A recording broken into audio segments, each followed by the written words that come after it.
Hello everyone. आज से पहले हमने 6 चैप्टर्स किए एंशंट हिस्ट्री के क्लास 6 एनसीईआरटी। आज 7th चैप्टर है और कुछ एक टॉपिक रह गया था कल, वो भी हमने इस वीडियो में इंक्लूड किया है। सारे इंपॉर्टेंट पॉइंट्स देखे हैं। कोई भी कन्फ्यूजन या कोई भी क्वेरी होगी किसी भी चीज़ के रिलेटेड आप कमेंट सेक्शन में लिख दीजिएगा। चलिए लेट्स गेट स्टार्टेड। आज का जो चैप्टर नंबर 7 है, इसका टाइटल है न्यू क्वेश्चंस एंड आइडियाज़। नए क्वेश्चंस और नए नए आइडियाज़ विद पासिंग टाइम क्या आ गए थे। फिर पहले हम कल का जो रह गया था वाजी महाजनपड़ा एक था, कल हमने मागध के बारे में पढ़ा था। तो आज एक और महाजनपड़ा है वाजी। इसका जो कैपिटल है, इस कैपिटल था वो वैशाली था। बिहार में एक जगह है वैशाली। ये under a different form of government था, जिसको हम गाना भी बोलते हैं और संगा भी बोलते हैं। ठीक है, डिफरेंट क्या है इसमें, जो संगा है उसमें एक ही रूलर नहीं होता था, उसमें बहुत सारे रूलर्स होते थे संगा में। ठीक है, वो असेंबलीज में बैठते थे और डिस्कस करते थे चीज़ों को।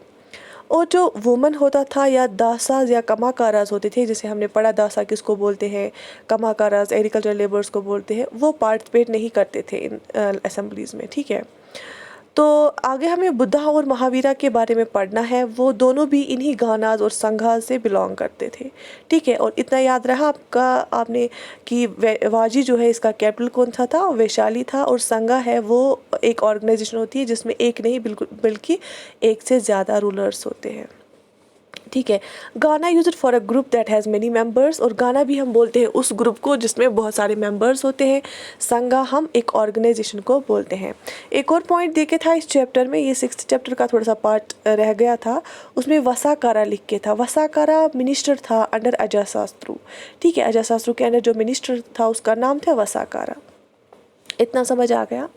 अब चैप्टर नंबर 7 है आज, उसमें हमें पहला ही दिया गया है द स्टोरी ऑफ बुधा। ठीक है, बुधा का जो नाम था वो सिद्धार्था था, उसको हम गौतमा भी बोलते थे। ठीक है, जो बुधा है, गौतम बुद्धा है, वो फाउंडर ऑफ बुद्धिज़्म है। ये he was born about 2500 years ago. ठीक है, time of rapid change in the lives of people. हमने पढ़ा इससे पहले कि कैसे वारनाज में लोग रहते थे, कैसे स्ट्रिक्टली फॉलो करना था उनको कि पर्टिकुलर वारना के एक पर्टिकुलर फंक्शन होते थे, लेकिन अब वो विद टाइम चेंज हो रहा था। ठीक है, कुछ किंग्स जो थे वो बहुत ही ज़्यादा पावरफुल हुआ करते थे, नई सिटीज़ डेवलप होने लगी थी, तो इससे बहुत ज़्यादा चेंज आ गया था। जैसे जो वेश्याज होते थे, जो एग्रीकल्चर पर्पस थे, उन्होंने फिर ज़्यादा ट्रेडर्स वो बन गए, तो इन्होंने भी थोड़ी सी तरक्की की। ठीक है, तो वो भी तंग ही आ गए थे उस एक जो वाटर टाइट कंपार्टमेंट्स बना दिए गए थे उनसे, उन जो स्ट्रिक्टली वर्नाज थे। बुधा बिलोंग टू साकया गाना एंड वॉज क्षत्रिय। जो बुधा था वो क्षत्रिय था और किसके साथ बिलोंग करता था, साकया गाना के साथ। तो उसने क्या किया, लेकिन बुधा ने उसने अपने सारे ऐशो आराम छोड़ के नॉलेज के सर्च में वो घर से निकला। ठीक है, फाइनली उसने अपना जो पाथ है उसने रियलाइज़ किया। वो उसने बहुत ज़्यादा डेज़ के लिए मेडिटेट किया, बहुत ज़्यादा under peepal tree at Bodh Gaya. Bodh Gaya एक जगह है बिहार में, अंडर पीपल ट्री उसने मेडिटेट किया, तो उसको रियलाइजेशन हुआ कि मुझे किस रास्ते पे चलना है। तो वहाँ पे उसने क्या अटेन किया, एनलाइटनमेंट। ठीक है, और जब उसने एनलाइटनमेंट अटेन किया उसके बाद उसका नाम बुधा पड़ गया, क्योंकि बुधा का मतलब होता है द वाइज वन। ठीक है, ये आपको याद रखना पड़ेगा। तो बुधा का मतलब होता है द वाइज वन। इसके बाद इसने अंडर पीपल ट्री बोध गया में एनलाइटनमेंट हासिल की। उसके बाद वो सारनाथ गया। सारनाथ नियर वाराणसी है, उसने वहाँ पहला लेक्चर दिया फर्स्ट टाइम वहाँ पे सारनाथ में। ठीक है, उसके बाद जो रेस्ट ऑफ हिज लाइफ थी उसने वो ट्रैवल किया ऑन फुट, एक जगह से दूसरी जगह जाके टीच किया लोगों को, जब तक उसने उनकी डेथ हो गई। ठीक है, तब तक वो लोगों को पढ़ाते थे यही अपना बुद्धिज्म। उसने उसका जो लेसन था वो क्या था, उसने बोला कि अनहैप्पीनेस और सफरिंग क्यों है लाइफ में, क्योंकि हम बहुत ज़्यादा डिज़ायर करते हैं, हमारे पास बहुत क्रेविंग्स और डिज़ायर्स है, इसलिए जब वो फुलफ़िल नहीं होती, हम बहुत कुछ एक्सपेक्ट करते हैं, तो उस वजह से अनहैप्पीनेस आ जाती है। तो उसने बोला कि हमें जितना भी मिले हम उससे ज़्यादा ही चाहते हैं फिर लेना, तो दैट मीन्स कि we are human beings are greedy. Buddha ने इस चीज़ को डिस्क्राइब किया एक टर्म में, उसको हम बोलते थर्स्ट और तान्हा। He also taught that this constant craving could be removed by following moderation everything. तो उसने बोला कि हमें बहुत कुछ चेंज करना पड़ेगा खुद में, तभी ये जो हमें हमारी डिज़र्व है ख़त्म हो जाएंगे. उसने सिखाया लोगों को टू बी काइंड, और दूसरों को रेस्पेक्ट करो, ना ही इंसानों को बल्कि इंसानों को भी और एनिमल्स को भी. तो उसने बोला कि जो भी हमारे एक्शंस है उस एक्शंस को हम बोलते हैं हिंदू मेथोडोलॉजी में Karma.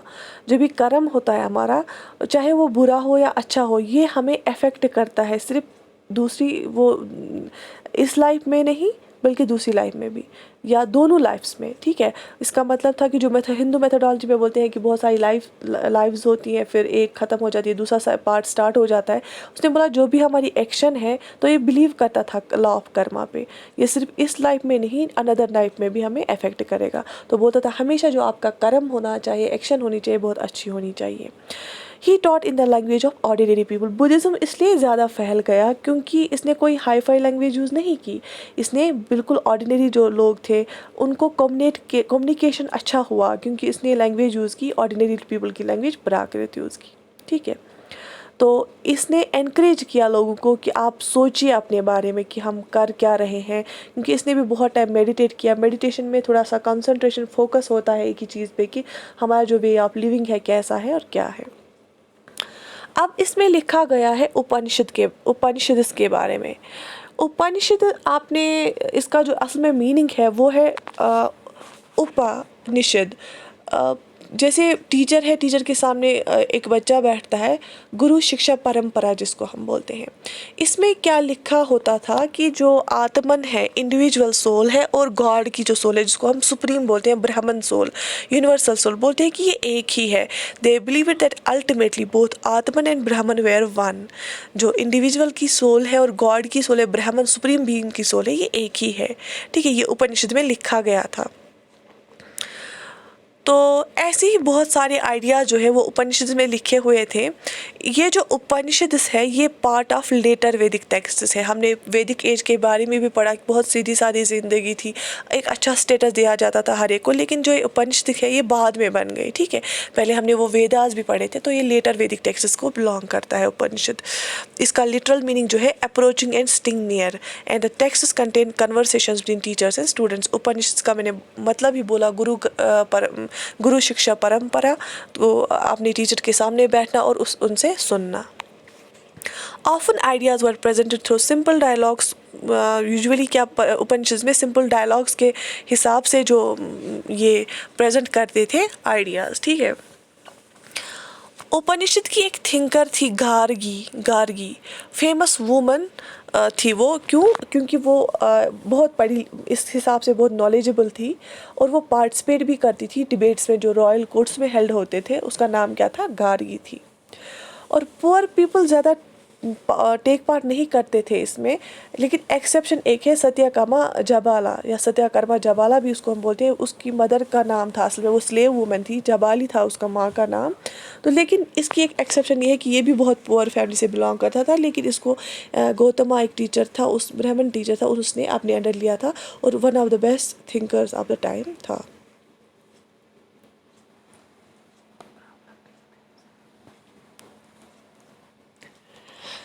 Many of the ideas of Upanishads were later developed by the famous thinker Shankaracharya. आपने शंकराचार्य के बारे में पढ़ा होगा और इसे आगे भी हमें पढ़ना है. बहुत सारे जो उपनिषद के जो आइडियाज़ हैं वो शंकराचार्य ने भी डेवलप किए हैं. ठीक है, इसने भी अपने कुछ आइडियाज़ दिए, क्योंकि लेटर वैदिक टेक्स्ट में आता है. बहुत सारी चेंजेस फिर आ गई, तो वो सारी उपनिषद के थ्रू लिखी गई है. पैनिनी का आपने नाम सुना होगा. पैनिनी एक ग्रामरियन था. ठीक है, इसने क्या किया, इसने ग्रामर लिखा, संस्कृत ग्रामर. इसने उसमें क्या किया, इसने जो संस्कृत के वॉवेल्स और कॉन्सोनेंट्स थे एक स्पेशल ऑर्डर में लिखे.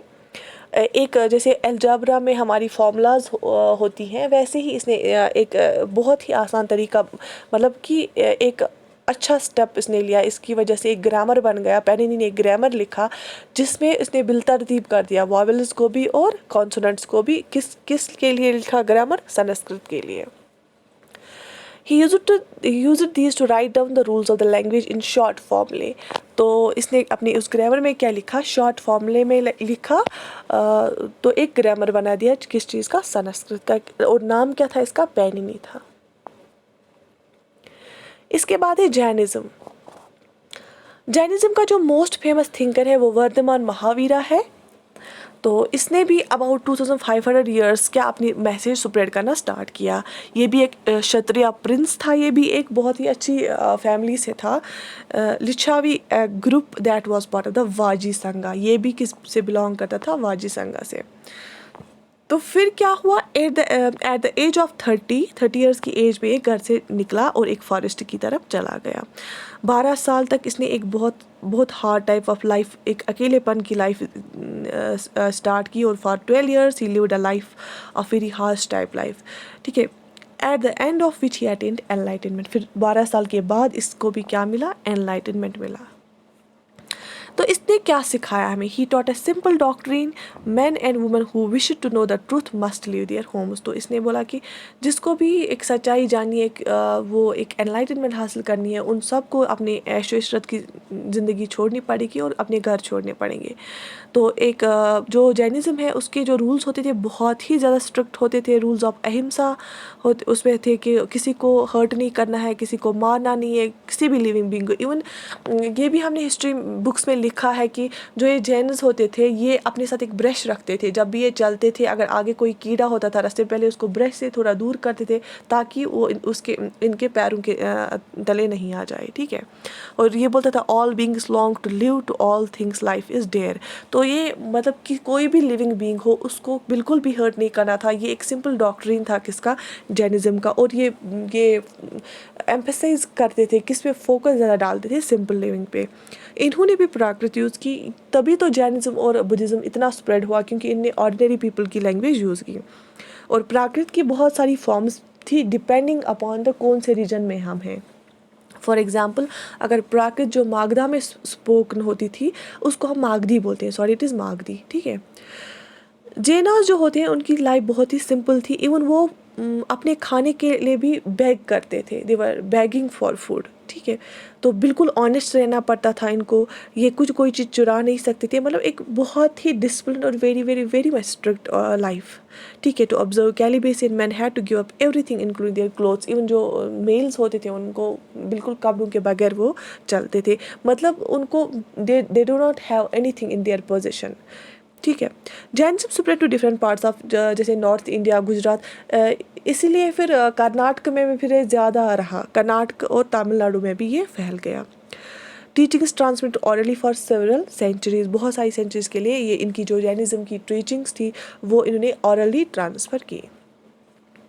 और फिर ये इन द रिटन फॉर्म कहाँ पे जो प्रेजेंटली अवेलेबल है वो कहाँ लिखी गई, वलाबी इन गुजरात अबाउट 1500 ईयर्स अगो। ठीक है, और जो वर्ड जेना है ये निकला है जीना वर्ड से। जेना वर्ड निकला है जीना से, जिसका मतलब है कनकरर। ठीक है, किसी को कनकर करना, किसी पे जीतना, किसी पे हावी होना।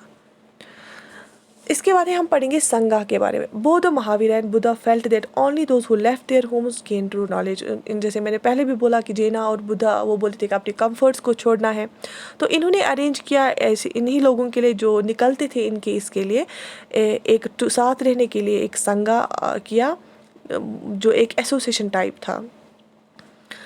और जो बुद्धिस्ट्स होते थे, बुद्धिस्ट मॉन्क्स होते थे, उनके लिए जो रूल्स लिखे गए बुद्धा संघा के लिए, वो किस उस स्क्रिप्ट को हम बोलते हैं विनाया पतिका। विनाया पतिका में रूल्स फॉर बुद्धिस्ट संघा लिख के था। ठीक है, Vinaya Pitaka. There were separate branch for man and women. तो वुमेन भी अलाउ होती थी इन संघाज में, लेकिन इनके लिए अलग अलग बैठने के लिए जगहें थी।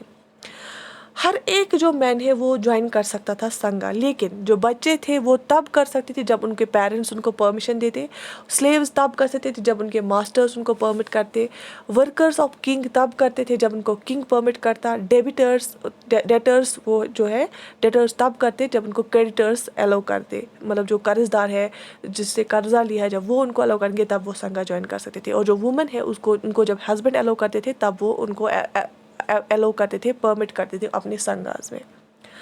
तो और जो भी फिर संघास को ज्वाइन करते थे उनको एक सिंपल लाइफ गुजारनी होती थी, ज़्यादा टाइम मेडिटेट करना पड़ता था, फिर एक सिटी से दूसरी जगह जाना पड़ता था, विलेज से दूसरी विलेज जाना पड़ता था, they were begging for their food during fixed hours. तो कुछ टाइम के लिए उनको बैग करना पड़ता था, फूड लेते थे, वही खाते थे, बाकी उनको कोई भी चीज़ नहीं रखनी थी। दैट्स वाई जो बिकूज और बिकुनीज हम बोलते हैं ना, बिकूज और बिकुनीज, वो हम बेगर को बोलते हैं, क्योंकि प्राकृत लैंग्वेज में बिकूज बोलते हैं बेगर को। उसके बाद आते हैं मोनेस्ट्रीज पे।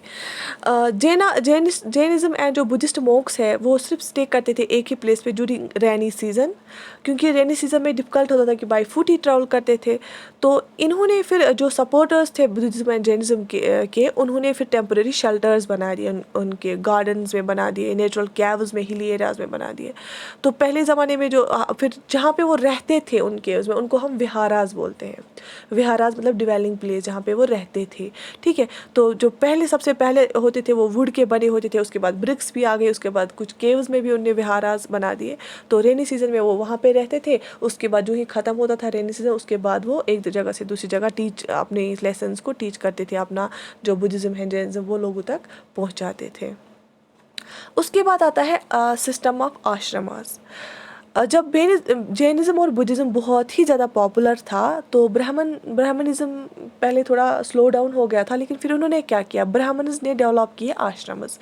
आश्रम्स हम बोलते हैं स्टेजेस ऑफ लाइफ को, ठीक है।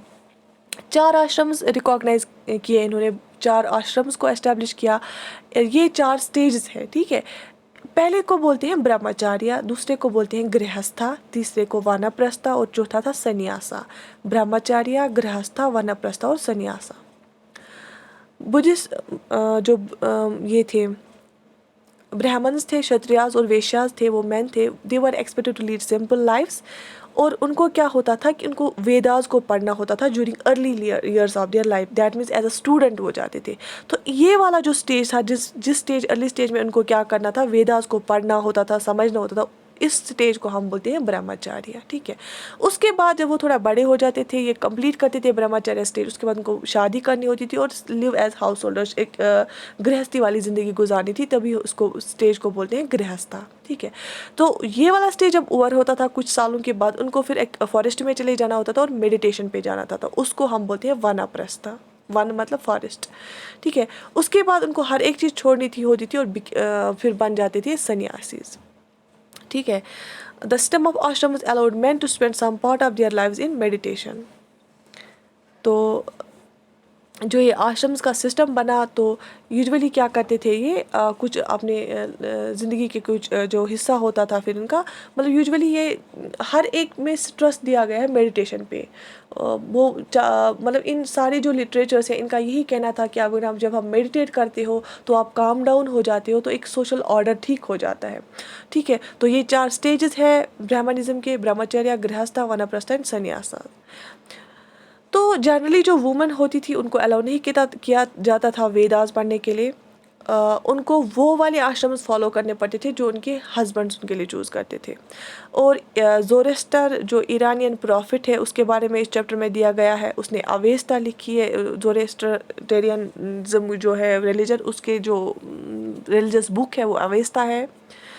बेसिक टीचिंग्स वो एक कोट में दी की है, good thoughts, good words and good deeds. वो बोलते थे अच्छा सोचो, अच्छा बोलो और अच्छा करो, ठीक है। तो ये जो जोरेस्टर होता था ये एंसेस्टर्स है आज के जो पारसीज है। इंडिया में भी थोड़े से पारसीज है, कुछ मलयालम वो बोलते मलयालमी है वो जो साउथ में है, तो कुछ पारसीज है, यहाँ पे भी है, कम ही तादाद है इनकी। तो जोरेस्टर उनके ही एंसेस्टर थे। तो इनकी जो रिलीजियस बुक है वो है ज़ेन अवेस्ता। बेसिक टीचिंग क्या है इनकी, good thought, good word and good deeds. तो ये था चैप्टर 7। इसमें बुद्धिज़्म जैनिज़्म के बारे में पढ़ा हमने, और ब्राह्मणिज़्म में जो ये आश्रम्स डेवलप हुए हैं उनके बारे में पढ़ा। अगर आपको कहीं पे भी कन्फ्यूजन है आप कमेंट सेक्शन में पूछ लीजिएगा।